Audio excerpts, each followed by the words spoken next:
창세기 제41장. 충분한 인연이 이미 지났을 때에 파라오는 한 꿈을 꾸었는데 그가 나일강 옆에 서 있었는데 그때 윤이 나고 살찐 7마리 암소들이 거기 강에서 올라와 그들이 갈대들 가운데서 풀 뜯어 먹었더라. 그들 뒤에 취하고 험악한 다른 7마리 암소가 나일강에서 올라와 강둑에 있는 그들 옆에 서 있었더라. 그리고 험악하고 수척한 암소들이 윤이 나고 살찐 암소 7마리를 먹어버렸더라. 그런 후에 파라오는 잠을 깨었더라. 그가 다시 잠이 들어 두 번째 꿈을 꾸었는데 튼튼하고 좋은 곡식의 7 이삭들이 하나의 줄기에서 자라고 있었더라. 그것들 뒤에 곡식의 다른 7 이삭들이 싹이 났는데 동쪽 바람에 의해 야위고 말라붙었더라. 곡식에 가는 이삭들이 튼튼하고 알찬 7 이삭들을 삼켜버렸더라. 그런 후에 파라오가 잠이 깨었는데 그것은 하나의 꿈이었었더라. 아침에 그의 마음은 고민하였고 그래서 그는 이집트의 모든 마술사들과 현명한 사람들을 부르러 보냈더라. 파라오는 그들에게 자신의 꿈들을 이야기했으나 어떤 사람도 그 자신을 위해서 그것들을 해몽할 수 없었더라. 그때 최고의 술다르는 자가 파라오에게 말하기를 제 모자라는 점들에 대해서 오늘 제가 생각나게 되었습니다. 파라오께서는 한때 자신의 신하들에게 화가 나시어 경호대장의 집에 자신이 나와 최고의 빵 굽는 자를 투옥하셨습니다. 우리 각자가 같은 밤의 꿈을 꾸었는데 각자의 꿈은 그 자체의 의미를 갖고 있었습니다. 한때 젊은 히브리인이 우리와 함께 거기에 있었는데 경호대장의 종이었습니다. 우리는 그에게 우리의 꿈을 말했고 그는 각 사람에게 자신의 꿈에 대한 해몽을 해주면서 그것들을 우리를 위해서 해몽해 주었습니다. 그리고 그가 우리에게 그것들을 해몽해 준 대로 사건들이 정확하게 실현되었기에 저는 제자리에 복직되었고 다른 사람은 교수형에 처해졌습니다. 그래서 파라오가 요셉을 부르러 보냈기에 그는 지하 감옥에서 빨리 데려와졌더라.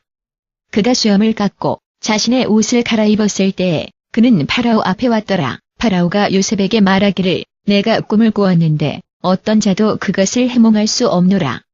그러나 내가 꿈을 들을 때에 내가 그것을 해몽할 수 있다고 너에 대해서 말해준 것을 내가 이미 들었노라. 요셉이 파라오에게 답하기를 저는 그것을 할 수 없으나 하나님께서는 파라오에게 자신이 원하는 대답을 주실 것이옵니다. 그때 파라오가 요셉에게 말하기를 내 꿈에 내가 나일강의 제방 위에 서 있었노라. 거기 강에서 살찌고 윤이 나는 7마리 암소들이 올라왔을 때에 그들이 갈대들 가운데서 풀 뜯어 먹었노라. 그들 후에 다른 7마리 암소들이 올라왔는데 수척하고 아주 추하고 야위었더라. 이집트의 모든 땅에서 내가 결코 그렇게 추한 암소들을 이미 본 적이 없었노라. 여위고 추한 암소들이 먼저 올라왔던 7마리의 살찐 암소들을 먹어버렸노라. 그러나 그들이 그들을 먹은 후에조차도 그들이 이미 그렇게 하였다는 것을 아무도 구별할 수 없었노라. 그들은 예전처럼 추하게만 보였노라. 그런 후에 나는 잠을 깨었노라. 내 꿈에서 나는 역시 한 줄기에서 자라는 알차고 좋은 7 이삭의 곡식을 보았노라. 그것들 뒤에는 다른 7 이삭들이 돋아났는데 동쪽 바람에 의해 시들고 가늘고 말랐노라. 곡식에 가는 이삭들이 좋은 7 이삭들을 삼켜버렸노라. 내가 이것을 마술사들에게 말하였으나 어떤 자도 그것을 나에게 설명할 수 없었노라. 그때 요셉이 파라오에게 말하기를 파라오의 꿈들은 하나이며 동일합니다. 하나님께서는 자신이 하시려는 것을 파라오에게 이미 드러내셨습니다. 좋은 7마리 암소들은 7년이며 또 곡식에 좋은 7 이삭들도 7년입니다. 그것은 하나이며 같은 꿈입니다. 뒤에 올라온 7마리의 여위고 추한 암소들은 7년이며 동쪽 바람에 의해 말라버린 가치 없는 곡식의 7 이삭들도 역시 그렇습니다. 그것들은 7년의 기근입니다. 그것은 제가 파라오에게 말씀드린 대로이오니 하나님께서는 자신이 하시려는 것을 파라오에게 이미 보여주셨습니다. 큰 풍년의 7년이 이집트 땅 도처에 올 것이나 7년의 기근이 그들을 따를 것이옵니다. 그러면 이집트에 있는 모든 풍부함이 잊혀질 것이며 기근이 그 땅을 황폐하게 할 것이옵니다. 그 땅에 있던 풍부함이 기억되지 않을 것이오니 그것을 뒤따르는 기근이 매우 심할 것이기 때문입니다. 두 형태로 꿈이 파라오에게 주어진 이유는 그 사건이 하나님으로 말미암아 이미 확고히 결정되었다는 것이며 하나님께서 곧 그것을 행하실 것이옵니다. 그러므로 이제 파라오께서는 분별력이 있고 지혜로운 사람을 찾아서 이집트 땅에 대한 책임에다가 그를 두시옵소서. 풍부한 7년 동안에 이집트의 주수의 5분의 1을 거두도록 파라오께서는 그 땅 위에 장관들을 임명하시옵소서. 다가올 이런 좋은 해들 중에 그들이 모든 양식을 모아서 양식용으로 도상들에 복원되도록 파라오의 권위 아래서 곡식을 저장해야 합니다. 이집트 땅에 오게 될 기근의 7년 동안에 사용되도록 이 양식이 나라를 위해 확보되어 복원되어야 합니다.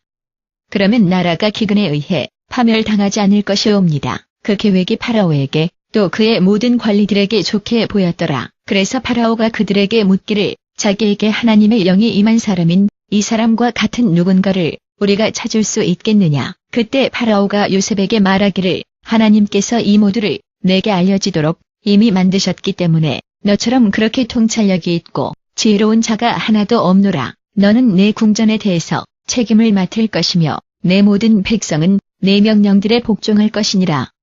왕좌에 대한 존경만이 내가 너보다 더 클 뿐이니라. 그래서 파라오가 요셉에게 말하기를 이로써 나는 너를 이집트의 온 땅의 책임에 두었노라. 그런 후에 파라오가 자신의 손가락에서 자신의 인장 반지를 빼서 그것을 요셉의 손가락에 끼워주었더라. 그가 멋진 세마포의 옷으로 그에게 입히고 그의 목에 금목걸이를 걸어주었더라. 그가 자신의 두 번째 호령으로서 그를 마차에 타도록 하였고 사람들이 그 앞에서 소리치기를 길을 만들라. 이렇게 그가 그를 이집트의 온 땅의 책임에 두었더라. 그때 파라오가 요셉에게 말하기를 나는 파라오이지만 내 말 없이 모든 이집트에서 어떤 자도 손이나 발을 들어올리지 못할 것이니라. 파라오가 요셉에게 사브낫 파네아라는 이름을 주었고 그에게 자신의 아내가 되도록 오니 제사장 보디페라의 딸인 아스낫을 주었더라. 그런 후에 요셉은 이집트 땅 도처로 나갔더라. 자신이 이집트의 왕인 파라오의 공무에 들어갔을 때에 요셉은 30세였더라. 그리고 요셉은 파라오의 면전에서 나가서 이집트 도처를 순회하였더라. 7년의 풍년 동안에는 그 땅이 풍성하게 산출하였더라. 요셉은 이집트에서 그런 7년의 풍년 동안에 생산되는 모든 양식을 모아서 도성들에다가 그것을 저장하였더라. 각 도성마다 그는 그것을 둘러싸고 있는 들판에서 자란 양식을 두었더라. 바다의 모래처럼 요셉은 거대한 양의 곡식을 저장했고 그것이 너무 많아서 자신이 기록을 보존하는 것을 멈추었으니 측량이 미치지 못했기 때문이더라. 기근의 해가 오기 전에 오니 제사장인 보드베라의 딸인 아스낫으로 말미암아 요셉에게 두 아들들이 태어났더라. 요셉이 자신의 맏아들을 므낫세라 이름 부르며 말하기를 그것은 하나님께서 내 모든 고생과 내 아버지 집안의 모든 것을 나로 하여금 있도록 만드셨기 때문이라. 둘째 아들을 그가 에브라임이라 이름 부르며 말하기를 그것은 하나님께서 내 순환의 땅에서 나로 하여금 다산하게 이미 만드셨기 때문이라. 이집트에 있던 풍년의 7년이 끝에 이르렀고 요셉이 이미 말한 것처럼 기근의 7년이 시작되었더라. 다른 모든 땅에 기근이 있었으나 이집트의 온 땅에는 양식이 있었더라. 모든 이집트가 기근을 느끼기 시작했을 때에 백성들은 빵을 위해서 파라오에게 외쳤더라.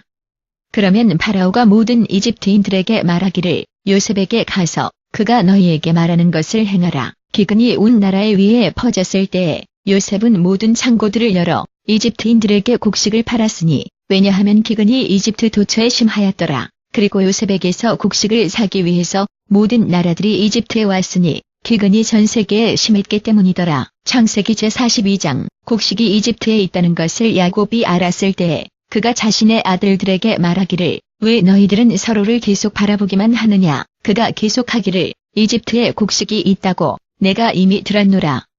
거기로 내려가서 우리를 위해서 좀 사오너라. 그러면 우리가 살 것이며 죽지 않을 것이니라. 그런 후에 요셉의 10형제들이 이집트에서 곡식을 사려고 내려갔더라. 그러나 야곱은 요셉의 형제인 베냐민을 다른 자들과 함께 보내지 않았으니 해악이 자신에게 닥칠까 자신이 두려워했기 때문이더라. 그래서 곡식을 사러 갔던 사람들 중에 이스라엘의 아들들도 있었으니 왜냐하면 기근이 가나안 땅에도 역시 있었더라. 한데 요셉은 그 땅의 통치자였고 곡식을 그 모든 사람들에게 팔았던 사람이었더라. 그래서 요셉의 형제들이 도착했을 때에 그들은 자신들의 얼굴을 땅에까지 그에게 굽혀절하였더라. 요셉이 자신의 형제들을 보자마자 그가 그들을 알아보았으나 그는 낯선 자로 가장하여 그들에게 거칠게 말하였더라. 너희는 어디서 왔느냐라고 그가 물었더라. 그들이 답하기를 양식을 사기 위해서 가나안 땅에서 왔습니다. 요셉이 자신의 형제들을 알아보았다 하더라도 그들은 그를 알아보지 못하였더라. 그때 그가 그들에 관한 자신의 꿈들을 기억하며 그들에게 말하기를 너희는 정탐꾼들이로구나. 너희들은 우리 땅이 무방비 된 곳을 보려고 왔노라. 그들이 대답하기를 제 주군님, 아닙니다. 당신의 종들은 양식을 사러막 왔습니다. 우리는 모두 한 사람의 아들들입니다. 당신의 종들은 정직한 사람들이고 정탐꾼들이 아닙니다. 아니다. 라고 그가 그들에게 말하였더라. 너희들은 우리 땅이 무방비 된 곳을 보려고 이미 왔노라. 그러나 그들이 대답하기를 당신의 종들은 12 형제들이며 가나안 땅에 살고 있는 한 사람의 아들들입니다. 가장 어린 자는 지금 우리 아버지와 함께 있으며 하나는 더 이상 없습니다. 요셉이 그들에게 말하기를 그것은 내가 너희에게 이야기한 대로니라. 너희들은 정탐꾼들이로구나. 그리고 너희들이 점검받게 될 방식은 이것이니 파라오가 살아있는 것처럼 확실히 너희들의 가장 어린 형제가 여기에 오지 않는다면 너희들은 이 자리를 떠나지 못할 것이니라. 너희 형제를 데려오도록 너희 인원 중에서 하나를 보내라. 너희들의 나머지는 감옥에 붙들어 둘 것이니 그리하여 너희가 진실을 말하고 있는지 알아보기 위해서 너희의 이야기들이 점검받게 될 것이니라. 너희가 그렇지 않으면 그러면 파라오가 살아있는 것처럼 확실히 너희는 정탐꾼들이로다. 그리하여 그가 그들 모두를 3일 동안 감금하여 두었더라. 셋째 날에 요셉이 그들에게 말하기를 이렇게 하라. 그러면 너희들이 살 것이니 왜냐하면 나는 하나님을 두려워하니라. 너희들이 정직한 사람들이라면 너희 형제들 중에 하나는 여기 감옥에 머물도록 하라. 반면에 너희들의 나머지는 가서 너희의 굶주리는 집안 식구들을 위해서 다시 곡식을 가져가라. 그러나 너희는 너희의 가장 어린 형제를 내게 데려와야 하니 그리하여 너희의 말들이 검증될 것이며 너희들이 죽지 않을 것이니라. 이것을 그들이 하기 시작하였더라. 그들이 서로에게 말하기를 우리의 형제 때문에 확실히 우리는 벌을 받고 있는 중이다. 그가 자신의 생명을 위해서 우리에게 탄원할 때에 그가 얼마나 괴로워했는지 우리가 보았으나 우리는 듣지 않았노라. 이 고통이 우리에게 오게 된 이유가 그것이니라. 르우벤이 답하기를 내가 너희에게 그 소년에 대해서 죄를 짓지 말라고 말하지 않았느냐. 그러나 너희는 듣지 아니하였노라.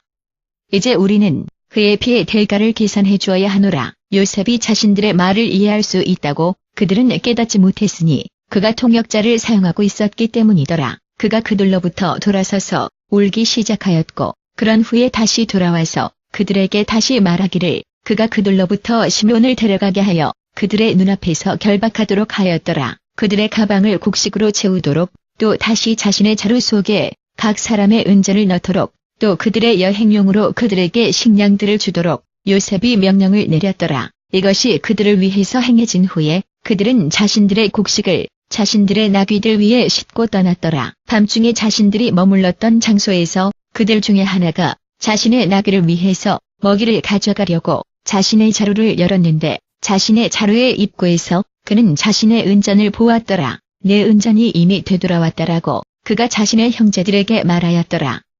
여기에 그것이 내 자루 속에 있노라.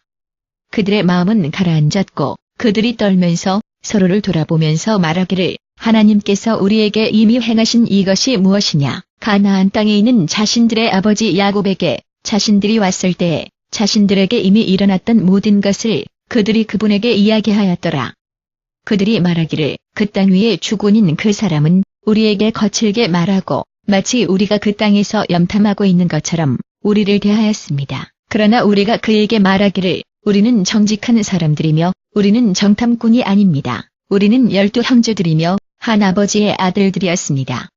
하나는 더 이상 없으며 가장 어린 자는 가나안에 우리 아버지와 함께 지금 있습니다. 그런데 그 땅 위에 주군인 그 사람이 우리에게 말하기를 너희가 정직한 사람들인지 내가 알 수 있는 방식이 이것이니 너희 형제들 중에 하나를 여기에 나와 함께 남겨두고 너희의 굶주리는 집안 사람들을 위해서 식량을 가지고 가라. 그러나 너희가 정탐꾼이 아님과 정직한 사람들임을 내가 알 수 있도록 너희의 가장 어린 형제를 내게로 데려와라. 그때 내가 너희 형제를 다시 너희에게 돌려줄 것이니 너희는 그 땅에서 장사할 수 있노라. 그들이 자신들의 자루들을 비우고 있을 때에 거기 각 사람의 자루 안에는 자신들의 은주머니가 있었더라. 자신들과 자신들의 아버지가 돈주머니들을 보았을 때에 그들은 깜짝 놀랐더라. 자신들의 아버지 야곱이 그들에게 말하기를 너희들은 나에게서 내 자식들을 이미 빼앗아갔노라. 요셉도 더 이상 없고 시므온도 더 이상 없는데 이제 너희는 베냐민을 빼앗아가기를 원하는구나.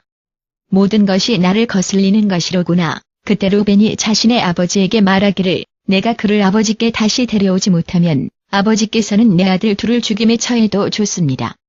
그를 내 보살핌에 맡기시옵소서.